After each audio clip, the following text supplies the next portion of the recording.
You know that person. Hmm. You've seen them. Maybe on your feed, maybe in your life. Every week, there's a new post, a new watch, a new car, a new receipt from a restaurant that costs more than most people's rent. And it never stops. It just never stops. And you've probably thought what most people think times, okay, we get it, you have money. But here's the thing. They're not posting for you. They're not even really posting for their followers. Oh, they're posting for someone else entirely. Someone you'd never guess. And once you understand who that someone is and times why, times everything about this behavior suddenly makes complete sense. And I mean everything. My name is Berg. This is Blue Money Mind, the channel where we go deeper than the surface of money behavior and look at what's actually driving it underneath. If that's the kind of content that makes you see people and yourself differently, hit subscribe. New videos every week. Now, let's get into this. Everyone asks the wrong question. When someone can't stop showing off their money, everyone around them asks the same thing. Why do they keep doing this? Why can't they just be rich quietly? Why does it have to be a performance every single day? That's the wrong question entirely. The right question, the one nobody stops to ask, is this. Why would stopping feel like losing something? Because that's the real thing happening here. It's not that they don't know how they look. It's not that nobody's ever rolled their eyes. Oh, they know. Some part of them absolutely knows. And they still can't stop. So the question isn't about the showing off. The question is about what stopping would cost them. And when you start pulling on that thread, what you find underneath is not what most people expect. Let's go through this one floor at a time. The first thing you need to understand is what actually happens to a person's brain when money arrives fast. Not gradually, not over decades of slow accumulation, but fast. A business that suddenly blows up. A deal that closes unexpectedly big. A career that goes from scraping by to six figures almost overnight. Most people imagine that moment as pure joy. And yes, there's joy.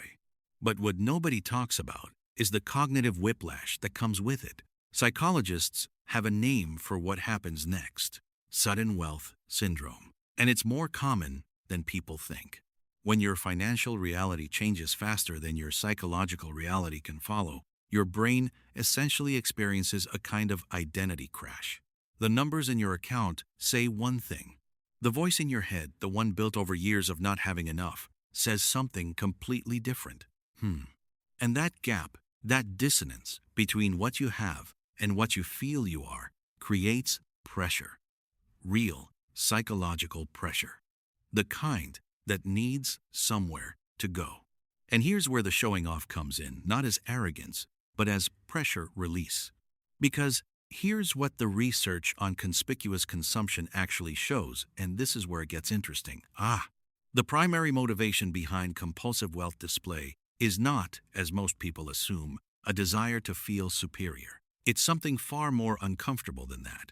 It's the need to feel times adequate, just adequate, not better than everyone else, just legitimate, just real, just like someone who actually belongs in the room they're now standing in. Thorstein Veblen identified this pattern back in 1899, the way people use possessions to signal status to others. But what the more recent psychology adds to that is the layer he didn't fully capture. The audience for that signal is often not the people watching. The audience is the person themselves. The watch isn't for you. The post isn't for your followers. It's for the version of them that still doesn't fully believe this is real. Psychologists call this self-completion theory. When someone is deeply committed to a new identity, in this case, I am now a wealthy person times, but doesn't yet feel secure in that identity, they reach for external symbols to fill the gap. The luxury item becomes a stand-in for internal confidence they haven't built yet. It's not manipulation. It's not even fully conscious. It's a psychological substitution. And the reason it creates a compulsive loop is that no object can actually complete an identity. You can buy the car. You can post the receipt. And for maybe 3 weeks, it works. It quiets the internal noise. And then the noise comes back, slightly louder than before, and now you need something bigger to quiet it again. This is the hedonic treadmill playing out in real time. The Ferrari becomes just your car. The penthouse becomes just where you live. The brain adapts, the baseline shifts, and the temporary relief that came from the display fades. So you escalate, not because you're greedy, because the strategy stopped working, and you haven't figured out why yet. But here's where this goes, somewhere most people don't expect. When you look at the data on first-generation wealth, people who are the first in their family to accumulate real money, something very specific shows up. Research suggests they spend significantly more on visible status goods than people whose families have been wealthy for multiple generations. And at first, that seems backwards. Shouldn't someone who grew up with money be more comfortable spending it visibly? But the psychology makes complete sense once you understand what's actually driving the behavior. Old money doesn't need to prove anything. It already knows what it is. New money is still in the middle of answering a question. And until that question gets answered, the display continues. The question, by the way, is not times how much do I have? It's something much older and much harder to shake. It sounds like, do I deserve to be here? It sounds like, what if this disappears? It sounds like, does the person I used to be still define the person I am now? These are not financial questions. They're identity questions. And money, no matter how much of it you accumulate, is genuinely bad at answering identity questions. Decades of scarcity don't dissolve with a wire transfer. The psychological residue of not having enough, the hypervigilance, the need to prove, the low-grade fear that it could all be taken back that doesn't update the moment the account balance does.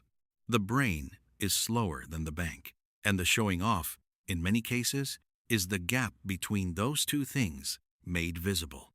Now, and this is the part where it gets more complex, because it always does. Not everyone who displays wealth is running from something. There's a version of this behavior that's genuinely cultural. In certain communities, showing what you've built is a form of celebration, a way of saying, times we made it, times to people who understood how hard the journey was. That's different.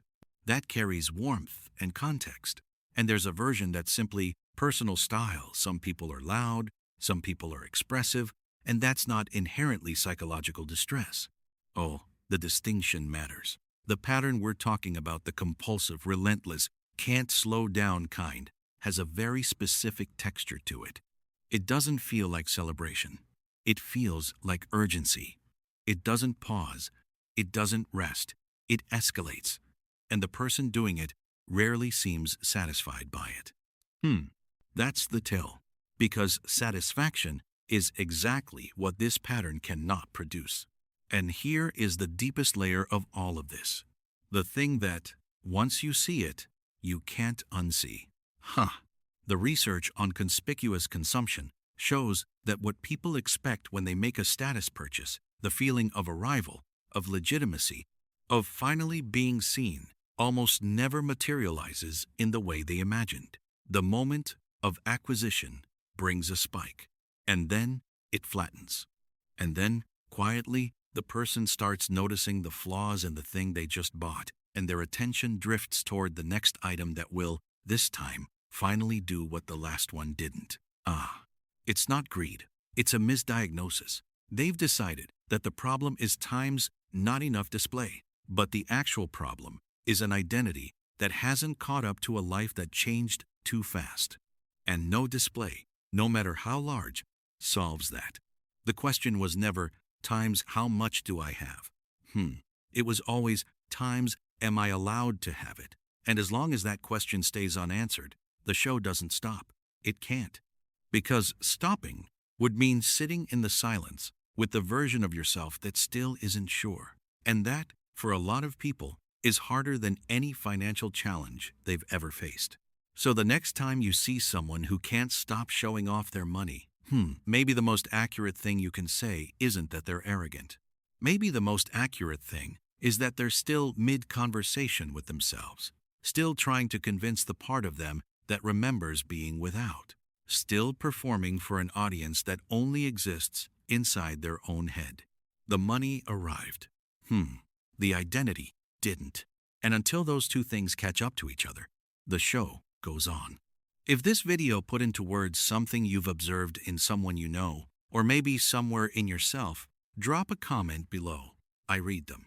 And if this is the kind of content that makes you look at human behavior differently, subscribe to Blue Money Mind. There's a lot more where this came from.